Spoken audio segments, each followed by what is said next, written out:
Fungus Jake here, back from a long absence. And to clarify why, basically, my work situation had gotten to a point where I had no time for fun, games, and being able to make videos. After I did my update last fall, and I was planning on getting back to doing videos on a routine basis, I had a job situation where I was working all the way up to 70 hours a week, and as you can see, that kind of killed my ability to make videos like I had hoped to. But now things have changed up to where I can finally get back to doing what I enjoyed, which was making bike-related videos. That is still my pride and joy as far as hobbies go. I have other hobbies, but mountain bikes are something that I'm always going to love. And to signal my return, I'm going to get back to something that made my channel big in the first place. My biggest videos were my how-to videos or comparisons. And I'm going to do a little bit of that, but I'm going to focus on the how-to. And we're going to start at the absolute bottom level to maybe I can help some people who haven't worked on bikes before. So we're going to start at the 101 level and work our way up higher and higher and get through the whole bike. But it'll be an ongoing series, and I won't have this longer intro for each one of them. But in my first video back after a long break, I just wanted to kind of clarify some things. And like I said, we're going to start with How-To 101 and we would say Bicycle Maintenance 101 series. I'll probably work on that title a little bit. But we're going to start with something as basic and simple as how to easily change a bicycle tire, or bicycle tube. I'll do the tire later, actually, but that'll probably be the next step in the whole series. But how to change a bicycle tube quickly and easily with minimal tools. Now, what I have here is just simply a Goodyear branded tube. They're available at local bike shops and department stores all sell them. It's about a $6 tube. Comes with a couple of free tire levers inside, that's why it's a $6 tube. Because local bike shops a lot of times will carry a basic $4 tube or even $3 at some places that are just, it doesn't have to be fancy. I still ride tubes because of how easy they are to work with. Tubeless is superior performance-wise. It's also costlier and a little harder to work with. I mean, with the sealants now and whatnot, you can fix a flat fairly easily. But a tube, the good old tried and trusted bicycle tube, how do you change one quickly, easily, with minimal tools? That's what we're going to do now. So I'll move the camera, we'll transition over, and I'll show you how to do it in just a few minutes. Okay, you have your wheel off, and I've got it sitting on my workbench here. And basically all you need tool-wise is a pump, which I have my trusty Sunlight floor pump that I've used, and I did a review on it years ago, and it's still going great, and I have no reason to replace it yet.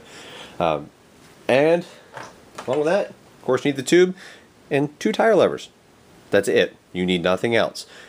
Do not use flathead screwdrivers. I know if you're brand new to it and you're watching this video because, hey, I want to figure out a quick way to do this because, well, I hate fussing with my kids' bike tires or whatnot. The one thing that's absolutely required is genuine tire levers, especially with decent quality wheels. If you use flathead screwdrivers, one thing you're going to do is you're going to scar up your rim, and yes, you can actually cause the rim some damage that's permanent. 2, you can easily puncture the tube because flathead screwdrivers are sharp metal. These are plastic. And they have hooks built in that you're going to see how they become very useful very quickly. So, first things first. Find your valve stem, take the cap off. Now, take one of your tire levers. Here's my 2 favorite. I've got the 50 Strong, which you can get these at bike shops and Walmart. And here's Pedro's. Very heavy duty, both are very good. Both are at the top of my list. And I do a lot of wheel removal or tire removal. You see what I did very quickly, very easily. I'll do it again. Take one of your tire levers, just one of them. Hook underneath the bead of the tire. Use the hooks that are built in to snag a spoke. That's what they're there for. If you ever wondered why tire levers have hooks on them, that's exactly why. I know, experienced bike mechanics and tinkerers are just laughing right now at that. But take your second one, your second tire lever, and work your way around. I snagged the bead again, lifted it up, and all I have to do is rotate the wheel on my bench and pull the bead of the tire off and drop a tire lever. Okay, tire lever recovered and thrown on the bench. Let's pull out. You notice, leave one bead attached for now. Let's pull out our tube. Okay. We're gonna take a quick look at it, see if there's any rips, tears. You can overinflate it and find the leak, and I'll do that later off camera. That might be another video. How to salvage tubes if you're wanting to save a penny. What you need to do: take your bare hand. You need to double check your tire. You run your hand, go on the inside. Do this gently and slowly. You're feeling to see if there's any obstructions inside the tire.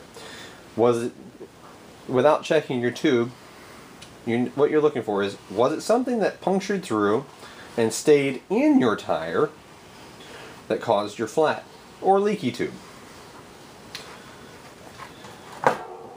Now I know where I got this. I know where this happened, and it's not a puncture that was something that would have broke off and went in. That would happen more likely if you live in some area that has a lot of cacti, or if you're a commuter and maybe you got a little shard of metal or glass, which is why I say do it very slowly and very carefully. You don't want to slice your hand open. And you can even put latex gloves on to be more careful. Now, I know this was a pinch flat. I know that because I know when it happened.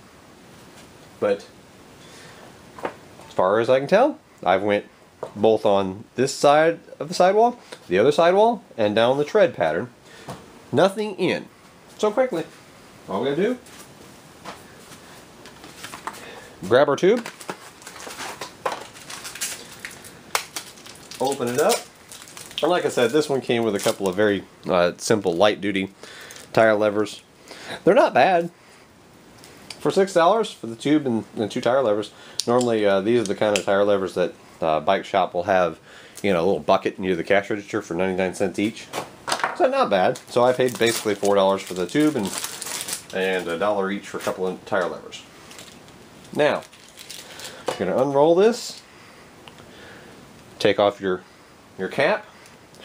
Please do remember to take off the valve stem nut. Just pull that all the way off. And this is a Presta. For those of you who may actually be watching this as complete beginners to bicycle maintenance, this is a Presta valve, not your typical car style Schrader valve. And the difference is that these don't have a spring in them. They are tightened down and sealed with an O-ring on the inside of the actual stem. The Schrader valves have a spring actuated system, a little bit heavier, and it's completely reliant on the spring and everything to be clean and rust free for sealing. This is just simpler and lighter, and that's why us bike guys prefer them. Now, here's a trick. Take your pump. Take your pump and give yourself a little bit of air pressure in the tube. Okay? Now, as I bump my tripod, I'm not talking about a monstrous amount. Just a little bit. It'll help you not have to fight the tube so much. See, it's got some shape to it now. Now, go back to find where your valve stem fits through. Fit it through. There we are. Now you can just simply place the valve stem in there. And now, work the tube into the tire all the way around. If you want to use your valve stem nut to ensure that the Presta valve doesn't go back in through, now you hear that leaking a little air, I put enough in it that it won't have any issues holding shape. And again, like I said, just working it into the tire all the way around. And now starting where the valve stem is, let's put the bead back on the wheel. And I'm going to work around. I work part way around with my left hand. I'm going to work part way around with my right. And then, if the bead's a little tight, take one tire lever. I have worked it all the way around, so there's only about an 1/8 or so gap. I'm going to work the tire lever there, pop the bead back on. Your tube's changed. Air your tire up to the proper pressure, and you're good to go. And that's all there is to it. So if you want to change your own, tires, very simply, easily, all you need is an air pump, a couple tire levers, a few minutes, and a new tube. But thanks for sticking around, and you can look forward to a weekly episode on this channel from here on out. It's Mungus Jake saying thanks for watching.